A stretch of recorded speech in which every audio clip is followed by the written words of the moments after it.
তৃণমূল সরকারটা যে পশ্চিমবাংলায় চলছে, চুরি, দুর্নীতি, খাদ্য চুরি, রেশন চুরি, গম চুরি, প্রত্যেকটা জিনিসের ওপর একটা চুরি না করলে ওদের সরকারের যারা রাজনীতি করছেন তাদের প্রমোশন হয় না।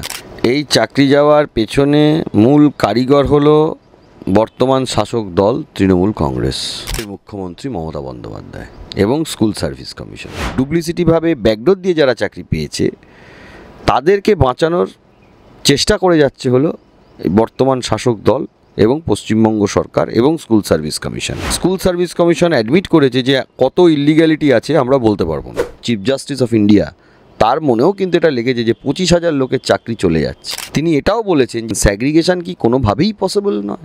যদি ওরা স্যাগ্রিগেশন করে তদন্ত হবে। রাজ্যের যারা নেতা মন্ত্রী আরও কয়েকজনের হয়তো ভেতরে জেলে যেতে হতে পারে। ইতিমধ্যে হাইকোর্টের নির্দেশে 26,000 চাকরি বাতিলের ঘোষণা করা হয়েছে এবং তারপরেই প্রধানমন্ত্রী এসেছেন বাংলায় লোকসভা প্রচারে এবং সেখানে তিনি চাকরিহারাদের পাশে থাকার আশ্বাস দিয়েছেন। তিনি বলেছেন যে আইনি পরামর্শ দল ও একটি সমাজ মাধ্যম দল নির্দেশের আদেশ দিয়েছেন রাজ্য নেতৃত্বকে। কি মনে হচ্ছে কতটা সফল হবেন এই বিষয়ে? দেখুন, এই 25,000 যে চাকরি গেছে, 26,000 চাকরি গেছে, এই চাকরি যাওয়ার পেছনে মূল কারিগর হলো বর্তমান শাসক দল তৃণমূল কংগ্রেস এবং এই চাকরি যাওয়ার পেছনে মূল কারিগর হলো রাজ্যের মুখ্যমন্ত্রী মমতা বন্দ্যোপাধ্যায় এবং স্কুল সার্ভিস কমিশন। ডিভিশন বেঞ্চে যখন হিয়ারিং চলছিল তখন বেঞ্চের তরফ থেকে বারবার করে স্কুল সার্ভিস কমিশনের কাছে জানতে চাওয়া হয়েছিল যে আরও কোনো ইলিগ্যালিটি আছে কিনা এবং সেটা স্পেসিফিক অর্ডার শিট তার মধ্যে রেকর্ড আছে। ফাইনাল জাজমেন্ট যেটা বেরিয়েছে সেখানে স্কুল সার্ভিস কমিশন অ্যাডমিট করেছে যে কত ইলিগ্যালিটি আছে আমরা বলতে পারবো না, স্পেসিফিক দেওয়া আছে সেটা। এই বলতে না পারার কারণে মূলত আজকে পুরো প্যানেলটা চলে গেছে। সরকারের উদ্দেশ্য হলো, যারা দেখুন যে যাই দুনিয়াতে বলুক, আমার বিশ্বাস নয় যে কেউ বলবে যে ভুয়ো যারা ভাবে চাকরি পেয়েছেন তারা চাকরিতে থেকে যাক আর জেনুইনগুলো রাস্তায় বসে থাকুক। যিনি চাকরি করছেন তিনিও বলবেন না, যিনি চাকরি পাননি তিনিও বলবেন না এবং অন্যান্য যারা বলছেন তারাও বলবে না। তো স্বাভাবিকভাবেই এই ভুয়ো যাদের চাকরি পেয়েছে, ফলসলি ডুপ্লিসিটিভাবে ব্যাকডোর দিয়ে যারা চাকরি পেয়েছে তাদেরকে বাঁচানোর চেষ্টা করে যাচ্ছে হলো বর্তমান শাসক দল এবং পশ্চিমবঙ্গ সরকার এবং স্কুল সার্ভিস কমিশন, যেটার জন্য আজকে এই 25,000 মানুষকে রাস্তায় বসে যেতে হলো। আমি তো শুনলাম অনশনও শুরু হয়েছে। এটা খুব দুঃখের জিনিস।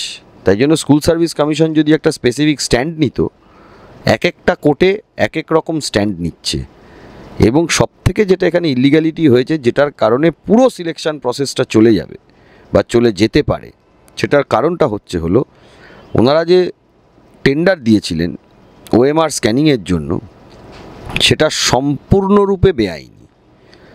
একটা সরকারি টেন্ডার দিতে গেলে সেই টেন্ডারটা পাবলিক অ্যাডভার্টাইজমেন্ট করে হতে হয় এবং সেটা আদালতে সিবিআই তাদের রিপোর্টে যেমন বলেছে ঠিক সেরকমই এই যে পার্টটা, এটা স্কুল সার্ভিস কমিশনও অ্যাডমিট করেছে যে তাদের কোনো টেন্ডার হয়নি। এরকম ধরনের একটা সিলেকশন প্রসেস যার ফান্ডামেন্টাল বেসটাই নেই, সেই সিলেকশন প্রসেস যাবে না তো কী হবে? আপনি যদি সুপ্রিম কোর্টের লাস্ট দিনের হিয়ারিং শুনে থাকেন, সেখানেও দেখবেন জজ সাহেবের মনে, জাস্টিস ডিওয়াই চন্দ্রচূড় যিনি চিফ জাস্টিস অফ ইন্ডিয়া, তার মনেও কিন্তু এটা লেগেছে যে 25,000 লোকের চাকরি চলে যাচ্ছে। লেগেছে, একবার হলেও তিনি কিন্তু উল্লেখ করেছেন। কিন্তু তিনি এটাও বলেছেন যে এই যে টেন্ডার প্রসেসটা যে পুরো ইল্লিগাল হয়ে গেল, এটার জন্য তো তিনি কিন্তু স্টে দেননি। তিনি আবার সোমবার দিন মামলাটা শুনবেন এবং এটাও তিনি স্কুল সার্ভিস কমিশনের কাছে জানতে চেয়েছেন স্যাগ্রিগেশন কি কোনোভাবেই পসিবল নয়। স্কুল সার্ভিস কমিশন মুখে যাই বলুক না কেন, তারা কিন্তু সবসময় এই স্যাগ্রিগেশনের পার্টটা কৌশলগতভাবে এগিয়ে এই জন্য যাচ্ছে, যদি ওরা স্যাগ্রিগেশন করে ধরুন 15,000 জেনুইন ছেলে বা 15,000-এর বিরুদ্ধে কোনো অ্যালিগেশন নেই, এটা যদি ওরা দেয়, তার মানে বাকি 10,000 বা 17,000 বলে বাকি যে পোর্শনটা, সেটা নিশ্চিন্তভাবেই এই প্যানেল থেকে বেরিয়ে যাবে। তাই এদেরকে বাঁচানোর জন্য, কারণ এদেরকে সিবিআই ইন্টারোগেশন হবে, কিভাবে তারা চাকরিটা পেল সেটা তদন্ত হবে এবং সেটা তদন্তটা আরও দীর্ঘতর হবে এবং আরও ভালো তদন্ত হবে এবং তাতে রাজ্যের যারা নেতা মন্ত্রী আরও কয়েকজনের হয়তো ভেতরে জেলে যেতে হতে পারে, যেটার জন্য এটাকে করছে। আপনি আরও একটা যদি সুপ্রিম কোর্টের হিয়ারিং শুনে থাকেন, দেখবেন রাজ্য সরকার সুপার নিউমেরিক পোস্টে যাতে সিবিআই না হয় তার জন্য কিন্তু জোর সওয়াল করছে, এটা কিন্তু টার্গেট করছে।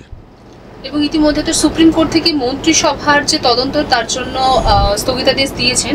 আগামী সোমবারে সেই বিষয়ে আরো বলবেন কি করে? ঠিক স্থগিতাদেশ দিয়েছে শব্দটা তা নয়, নো পার্সিটিপেট স্টেপস যে শব্দটা উল্লেখ করেছে, সেটার অর্থ হলো যে এই মুহূর্তে অ্যারেস্ট বা কোনো বড় পদক্ষেপ নিতে পারবে না এই সোমবার পর্যন্ত। এইটুকু অর্ডারে হয়েছে, এইটা নয় যে ওটা স্টে অর্ডার।